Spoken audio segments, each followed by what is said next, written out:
سلام به کانال اطراف شب خوش اومد. ساک آخر بستم و گذاشتمش در اتاق و آرش رو صدا زدم که بیا ساکو بذاره تو ماشین. امروز بعد از 3 سال تونستیم به هر سختی که بود من و ساناز مرخصی یک تای بگیریم و با هم بریم مسافرت. ساناز که مجرد بود هر ماه شده بود یه مسافرت کوچیک میرفتیم، ولی از وقت زن آرش شده بود همیشه درگیر کاراش و خونه شده بود و کمتر میتونستیم بریم مسافرت. از اون رئیس شرکت ما تغییر کرده بود و دیگه به راحتی مرخصی نمیداد. برای همین چند وقتی بود که یک تفریح درست حسابی نداشتیم و الان به شدت خوشحال بودم که داریم میریم. هرچند وجود آرش مسافرت رو از حس دخترانه بودن در می آورد، ولی خوب بود. آرش و ساناز خیلی اختلاف داشتن. میترسیدم وسط مسافرت درگیر دعوای زن و شوهر بشم، ولی خود ساناز میگفت که شاید توی مسافرت خلق و خوی آرش بهتر بشه و مشکلاتشون رو حل کنن. سوار ماشین شدیم و حرکت کردیم سمت فرودگاه که از اون ور بریم کیش. آرش برعکس چیزی که ساناز میگفت نشون میداد. البته من ساناز رو درک میکنم. هر حال هر آدمی جنبه‌ای داره که توی زندگی زناشوییش نشون میده. اما آرش توی دید دوستای ساناز و خودش یه آدم بسیار محترم و شوخ بود و از طرفی حواسش به همه چی بود و حرکت زیادی نداشت. حتی اینکه ساناز میگفت آرش دختر باز و با کسای دیگه مچشو گرفته و ما یعنی من و بقیه دوستای ساناز متوجه نشده بودیم، اصلا بهش نمیخواد که همیشه آدمی بخواد باشه. برعکس به شدت محترم نشون میداد. وقتی رسیدیم آرش جلوی ما بود و ساناز کنار من راه میومد. حس کردم دمقه. ازش پرسیدم چی شده ساناز؟ همین صبحی قبل از اینکه بیایم دنبال تو زودتر از آرش پا شدم و دیدم توی گوشیش بازم با یه شماره ناشناس پیام رد و بدل کرده. محتوای پیام جوری بود که مطمئن بودم طرف دختر بوده، اما آرش گردن نمیگیره و میگه همکارم بود. کی میگه؟ شاید واقعا همکارش بوده. مگه مطمئنی تو؟ آره مطمئنم. ولی وقتی گیر دادم میخواست مسافرت رو کنسل کنه. من نمیخواستم این فرصت رو از دست بدم. شاید همه چی بعد کیش بهتر بشه. چیزی نگفتم و سر تکون دادم و دلم به حالش میسوخت. اما نمیدونستم حساسیت به خرج داره میده یا نه. سوار هواپیما شدیم و پرواز 1 ساعت بعد نشست و ما کیش بودیم. طبق معمول اول هم مسافرت من و ساناز بودیم که داشتیم بازار رو خالی میکردیم. آرش رفته بود با یکی از آشناهایی که توی کیش داشت بره ویلا ببینه و اجاره کنه برای 3 شب. با ساناز توی بازار بودیم که چشش لباسی خورد. وارد مغازه شدیم با لباسهای خای مختلف. با توجه به قد و هیکل ساناز خانم که فروشنده بود چند تا پیشنهاد داد بهش. آخرش یه ست مشکی برداشت. وقتی که ساناز داشت با فروشنده صحبت میکرد منم از یک ست قرمز خوشم اومد که ساده بود و در عین حال خوشگل بود. اون دوتا رو حساب کردیم و اومدیم بیرون. بعدش آرش اومد دنبالمون که بریم شام بخوریم، بعد بریم سمت خونه. موقع شام خوردن بود که دوباره ساناز و آرش داشت کارشون به پس میکشید سر اینکه چرا آرش گوشیش سایلنت بود و دیر رسیده پیشمون. البته آرش نذاشت به جای باریک بکشه و آرومش کرد. بعد شام توی مسیر خونه بودیم که آرش گفت برای امشب مشروبات الکلی گرفت و حیفه که شب اول مسافرت رو از دست بدیم. میدونستم که ساناز با آرش چندین باری خورده، اما من فقط 2 بار خورده بودم. تمایل زیادی نداشتم چون هر بار حالم به حدی بد میشد که فردا شدم نمیمون چی به چیه. اما چیزی نگفتم و مخالفت نکردم. 1-2 ساعت بعد رسیدیم به خونه. بساط مشروبات و قلیون رو کنار سقف ویلا چیدیم. نشستیم دور هم و همینجور که آرش برامون پیک میریخت راجع به چیزای مختلف حرف میزدیم و حس سرخوشی داشتیم. ساناز هم همینطور. دایم داشتیم به چیز مسخره میخندیدیم. بعد 1 ساعت حس میکردم دیگه نباید ادامه بدم. حالم داره بد میشه، اما آرش به اصرار بازم برامون میریخت. ما میخوردیم تا به جایی رسیدیم که ساناز حالش بد شده بود. رفت سمت ویلا تا بره سرویس. آرش پشت سرش رفت و من داشتم به باغ و استخر نگاه میکردم. یعنی سعی میکردم نگاه کنم. اون دنیا داشت رو سرم میچرخید. حس میکردم سوار ترن هوایی شدم. اصلا حالم خوب نبود. حس میکردم منم نیاز دارم برم سرویس.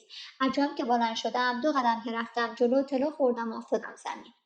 جیغی کشیدم که از صدای جیغ من آرش سریع اومد بیرون. اومد سمتم و بلندم کرد و پرسید که چی شدم. نمیدونم پام پیش خورد فکر کنم. میشه لطفا منو ببری سرویس؟ خیلی حالم بده. آرش سری منو رسوند تا سرویس و توی سرویس هرچی توی معدم بود و نبود و بالا آورد. دیگه حس میکنم معدمو دارم بالا میارم. با زور پا شدم و سرعتمو آب زدم که چند بار نزدیک بود بیفتم. آرش پشت در دستشویی منتظر بود. پرسیدم ساناز بهتره؟ کجاست؟ هم معدهشو خالی کرد. من دارم بیهوش شیطان خوابیده. بعد زیر بغل منو گرفت و تا اون یکی اتاق منو میگفت که میخواد پامو چک کنه چون نمیتونستم روش راه برم. توی اتاق روی تخت دراز کشیدم. آرش نشست پایین پامو شروع کرد به مالیدن مچ پام و گفت در نرفته خدا رو شکر. بذار چند دقیقه مالش بدم پاتو، بهتر میشی. اصرار کردم که نمیخواد، اما ادامه داد. معذب بودم و با هر سختی بود میخواستم که پامو از دستش در بیارم. تا آخر از سر جاش بلند شد و رفت سمت در. من فکر کردم که میخواد بره بیرون، اما در بست و برگشت. بعد اصرار کرد که به جاهای دیگه بدنم دست بزنه و بماله. میگفت کوفته شدی، اما من میفهمیدم چی کار داره میکنه. توانایی مقابله نداشتم. حتی با صداها مستراح از خواب پا نشد. خوابش روی مسیر خیلی سنگین. تقلا کردم و نتیجه نداد. بقیه چیزایی که یادمه تیکه تیک هست که با صدای ناله مانند ازش میخواستم که بس کن و بره، ولی بس نمیکرد. من حتی انرژی نداشتم که دستمو بیارم بالا. فرداش با سردرد شدید پا شدم و برای چند لحظه نفهمیدم کجا.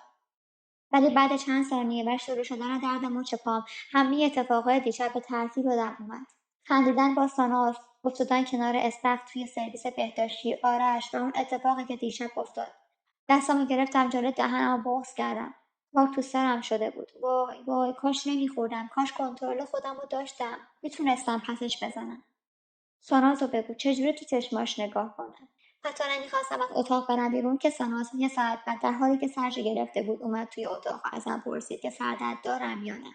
بهش گفتم سردرد داره و از اون برم انقدر مچ پام درد میکنه که اگه میشه برگردیم تهران.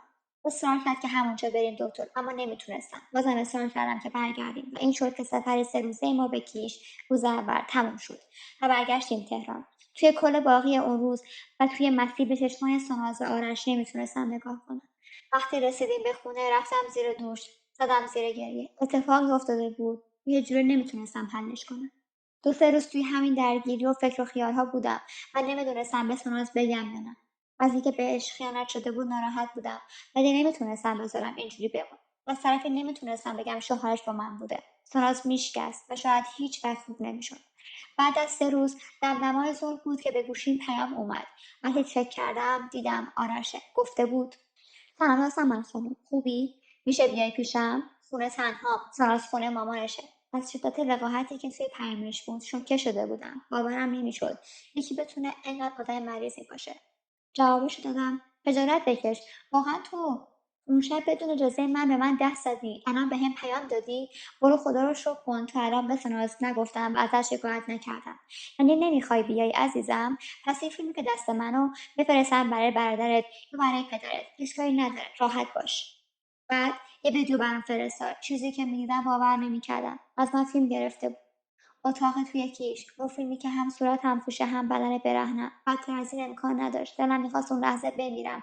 داشتم سکته میکردم. جوابشو دادم خیلی آشغالی، خیلی لجنی آرش، ایشالله بمیری. خب دیدی نباید ناز کنی دیگه، یالا پاشو بیا، زیاد وقت نداری. مغزت هنوز زیر زبونمه. هیچ کاری نمیتونستم بکنم به جز اینکه برم. برای ساناز بغض کردم، برای بابا، برای داداشم بغض کردم و آخر برای خودم بغض کردم. وقتی رسیدم و کاراشو کرد التماسش کردم که فیلم پاک کنه. دیگه هیچ وقت ازم چیزی نخواد، اما فایده نداشت. بعد از اون هم دوباره دیگر به بهونه اینکه آخرین بار منو کشونده بود خونش و من دیگه نمیتونستم تحمل کنم. هر دفعه باور کرده بودم که پاک میکنه یا حداقل یه درصد امید داشتم، اما دیگه بس بود. ساناز باید میفهمه که شوهرش چه آدمیه. حتی اگر دوستیشو با من قطع میکرد من حاضر بودم بهش بگم، ولی نمیتونستم این خفت رو تحمل کنم. یه روز ساناز رو دعوت کردم خونمون. بعد کم کم با مقدم چینی بهش گفتم که توی کیش چه اتفاقی افتاد و بعدش حتی چی شد.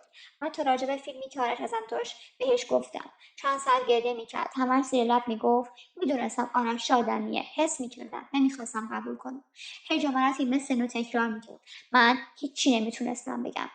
خودمم گناهکار میدونستم. موقع رفتن ساناز بهم رو کرد و با قیافه‌ای که انگار توی چند ساعت شکسته شده بود گفت که از آرش شکایت کنم و اون امروز اون فیلمی که تو گوشی آرش بود و قراره پاک کنه و نباید نگران باشه. و اینکه بعد امروزم دیگه هیچ وقت دوستی به اسم ساناز نخواهم داشت چون نمیتونه حضور منو تحمل کنه. چیزی نگفتم، میدونستم وقتی بدونه دیگه نمیتونه منو دوستش بدونه. اما پشیمون نشدم. فردای همون روز افتادم دنبال کارهای شکایتم.